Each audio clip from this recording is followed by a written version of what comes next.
Hey guys, Anthony here. I'm going to do a video tonight covering the movie, the National Geographic made for TV movie called American Blackout. I did a video last week asking if anybody had seen it, stating that I had saw parts of it but did not see the whole episode until it was aired again last week. Actually, it was on a couple times last week, and I happened to catch it. And I want to do a review tonight going over some of what I took notes the whole 2 hours. It's a 2 hour episode. I just wanted to take some notes, and that way when I did this video, we could, I could hit some high points. We could talk about it in the comments section, and anyone else that's seen it can chime in and, give me their thoughts on it. Overall, I thought the whole episode was, fairly well. It was pretty much on the money as far as being portrayed. I think things that would happen happened. The time frame in this particular scenario was a 10-day power outage. So, it started from day one and then it went on. Basically, the show covered five key topics or key, families, if you will. You had a prepper family from Colorado that was portrayed. You had a group of college students stuck in an elevator in a college dorm in Phoenix, Arizona. You had a pregnant lady ready to have a baby in San Diego, California. You had a young vlogger in Austin, Texas that was left home alone by his mother because she had to go to work at her local hospital. And then you had a lady and a guy, a girl and her boyfriend that lived in a penthouse. I believe that was in New York City, and they were 46 flights up. So the show opens up it opens up in Manhattan, in Times Square. It shows you by day two how Times Square was barren, except for news crews and emergency workers. I thought that was kind of neat how they showed that. And it showed life going on pretty much as usual up until, day one. And even as day one went through, people were still, not taking it serious. And then as time went on, you had a cascading domino effect of things that went wrong. And so a couple things I didn't know, and some facts I think I want to point out in this video are, there were a lot of people partying in the parks and drinking beer. They showed that throughout the 10-day episode. Whether these people were just kind of playing it off, having blackout parties, which we know people would have, but eventually things started getting really bad in all areas. The urban centers were especially hit hard. Government were advising people to stay indoors. I didn't know this, but the average family of four uses 400 gallons of water a day.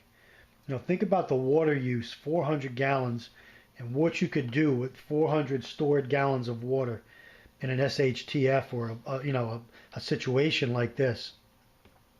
By day four, many generators failed. Even in hospitals and key areas that were dependent on generators to serve the people, failed because of low fuel, and the water stopped running also. I remember one scene in it where the man wished he had stored water in milk jugs. Here's some Gatorade jugs that I store water in different sizes. He wished he stored water in milk jugs because he had no water, and he was willing to pay $10 for a bottle of water as food supply networks grinded to a halt. The president, they had several clips of President Obama coming on, saying, stay calm, listen to your local officials. And I said to myself, yeah, right, up to a point, and then, how much are you going to listen to him? He said the people were going to be eligible for federal aid and assistance. There was a dusk to dawn curfew put in place. Just to mention, guys, looting was going on and many gun crimes were going on during the course of this outage. San Francisco erupted in violence by day 4. By day 4. Civilians were advertised as being armed. Civilians were taking up arms. There was one scene where a girl locked herself in a closet, afraid of looters. And there were several scenes, guys, of candles burning down houses. You have candles lit, and you walk by the candle, you knock it over, or you wrap a blanket around yourself. You walk by the 15 or 20 tea light candles you got burning all over the tables, and edge of the blanket gets caught on fire. Next thing you know, your house is done, and everything goes up in smoke, and there's no firemen to come put out the fire because their two are already taxed to the limit. So, although there is a place for candles, to have candles, but guys, you got to make sure those are burnt in a safe manner. They're covered or encased. And, start investing now in chem lights like this, flashlights, signal lights. Those things are going to be priceless. I'm talking about, a 99-cent keychain light can save your life. So invest in your flashlights of all levels. The city morgue did not have a generator, and the body count was rising. There was one thing we take for granted and we kind of forget about, is over a 10-day period nationwide in this cyber attack, massive amounts of garbage were piling up. What are the ramifications of that? Rats and rodents and animals and all kinds of disease that can spread, and flies and bugs and roaches, depending on where you lived and the climate. That's a major thing to think about. And then your hospitals are on limited service. Not able to treat you, so you have to be able to treat yourself or loved ones with basic first aid. The military did have some areas that they were set up, but they had some supplies. They advertised zero tolerance for criminal gangs and vigilantes. There was a mob scene in Central Park where somebody was describing, trying to go out and get supplies, and they got mobbed in Central Park in New York City. In the movie, the United Nations was gearing up with other nations to deliver aid to the United States. I don't know how big that movement would really be. I just don't trust the United Nations fully to come to our aid if we needed it. But, they did show the United Nations gearing up to send aid from other countries. The cybercrime people were never identified. Those people that perpetrated the event, they don't really give you a heads up on who did it and why they did it. At least I didn't see that. But getting back to these 5 families or 5 scenarios that they show. The Prepper family in Colorado, the guy overall was definitely prepared. I mean, he had, a primary residence, a bug out residence. He had food stored. He had a bunker. He had weapons, gasoline. He had all his prepping items outlined and covered. They did show, and this could happen to any one of us, he did have gaps in his prepping. Although he was prepared, he even had a bicycle generator. He took along his daughter's boyfriend without really knowing who this guy was and properly having him vetted, which was a mistake, at least in the beginning. The boyfriend got him in trouble later on in the scene, and the prepper guy, really was caught between a rock and a hard place, as a lot of his preps were given away, or his plan was given away to others. What else did the prepper do? His wife and his daughter they seemed oblivious to what was going on. His younger son was a little bit more clued in, but his wife and young daughter were definitely clueless, and at least from what they showed in this, they weren't really on the same page with the husband. There was a scene where the son was on watch during a prime area of the night, and the father was sound asleep. I don't know if that would really be, so smart to have that. I would take a key watch during the course of the night and let my family sleep. Um, the father did have different levels of prepping. Level one. At one point, he said, "Let's bump this up to level two." When he got mad at the boyfriend for giving away their position, um, he explained to his family that a fight may be coming, and that because people did not prepare like they did. And I think that was a key line from that prepper when he said, there's going to be a fight coming because many people did not take the time and the energy and have the foresight to prepare like we did.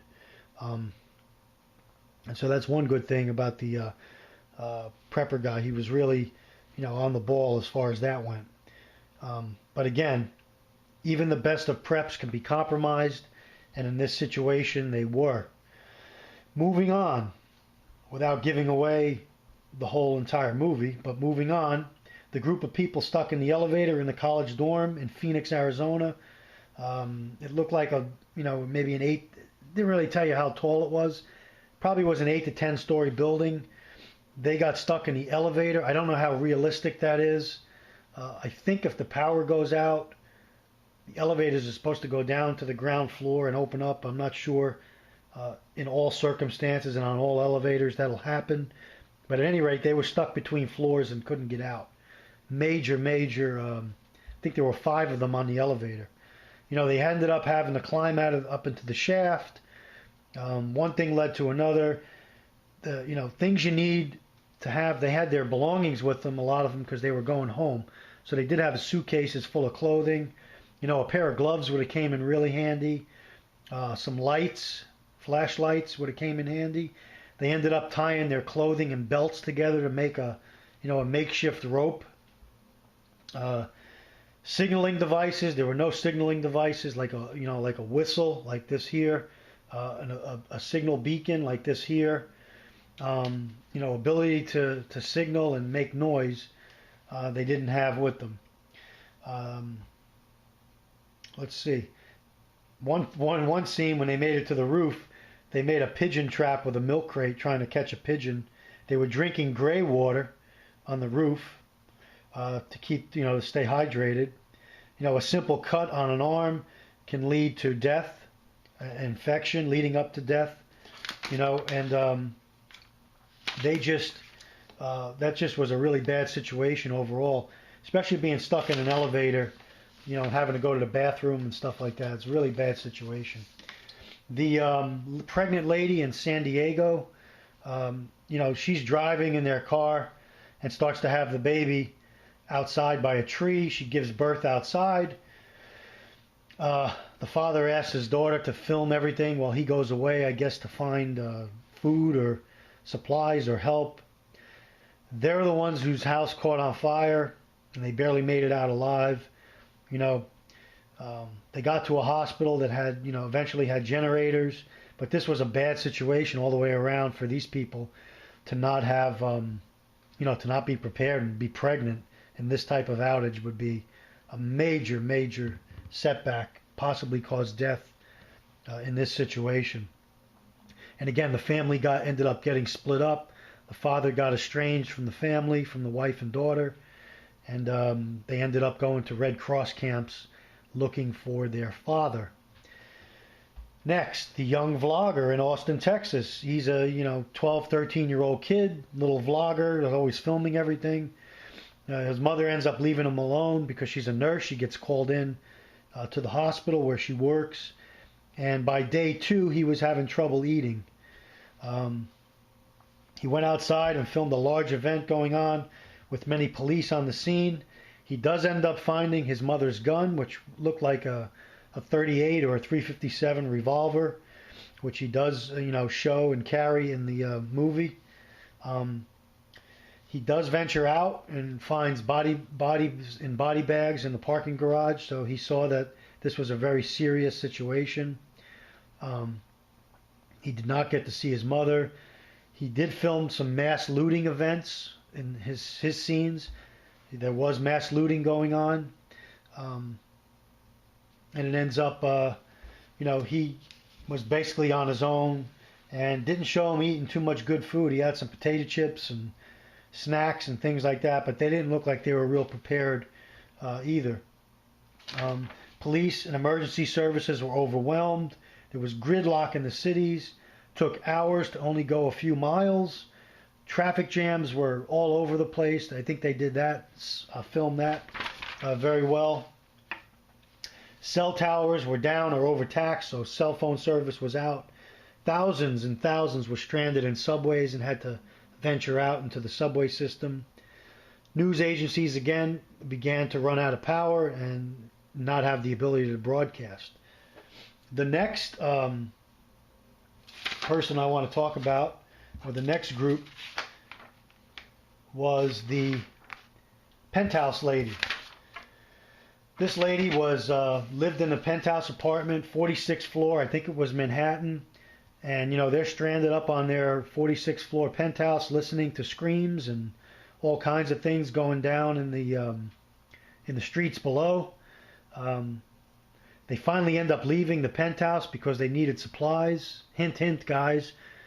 If you live in a penthouse or high above the ground in an apartment building, make sure you're prepped enough so you don't have to go out by the first or second day and get caught up in all this stuff. You know, be able to hunker down, especially just climbing 46 flights of stairs up and down is enough to do you in a stressful situation.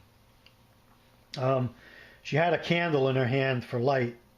You know, all this money, all this expensive apartment in New York City, probably hundreds of thousands of dollars in rent a year, and no emergency bag, no flashlight, no basic necessities for, you know, prepping wise, no self-defense, no, you know, nothing, just relying on their money and that nothing will ever happen to me.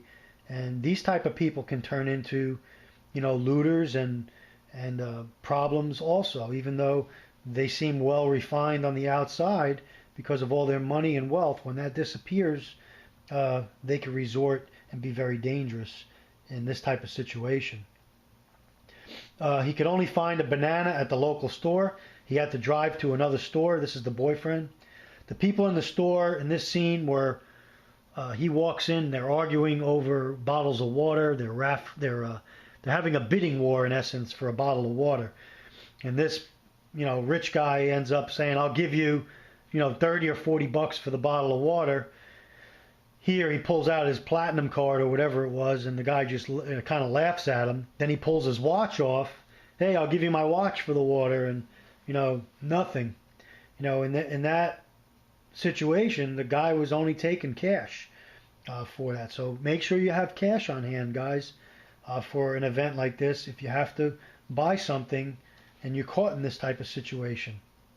At any rate, he gets back to the penthouse with his girlfriend, and he's got a can of peaches in his hand.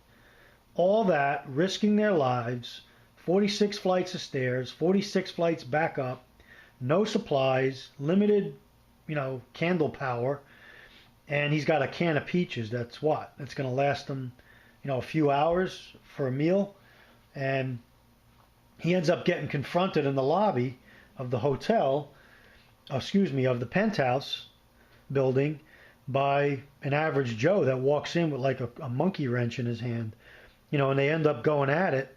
This guy says, you know, "I need those peaches." And he says, "Get the heck out of here, pal. These are mine." He says, "Man, I got a family to feed. I need those peaches." You know, and he's got the wrench in his hand, ready to hit this guy on the head with it. And the prepper guy hits him in the head with the can of peaches, and the preppy guy ends up, you know, bashing this guy's head in, and him and his girlfriend run back upstairs to their, you know, 46 flight penthouse apartment. You know, and then they get upstairs, and there's no can opener because the only can opener she has is electric. So he ends up trying to pound open the can with a knife, when here, you know, a $1 P38 can opener would have done the trick and got the can opened. You know, here's a little thing I carry on my keychain all the time. You know, people laugh at me at work, but no can opener. There's your can opener right there. Now you could eat. So what does he do? He takes a knife, not this kind of knife, but like a knife out of the kitchen drawer. He pounds the can, cuts his hand, and now what? Yeah, he gets the can open, but he cuts his hand in the meantime, which can cause infection, which can cause sepsis, which can cause death. So, I think you could learn a lot from watching this 2-hour special. Is it the greatest production ever made? No.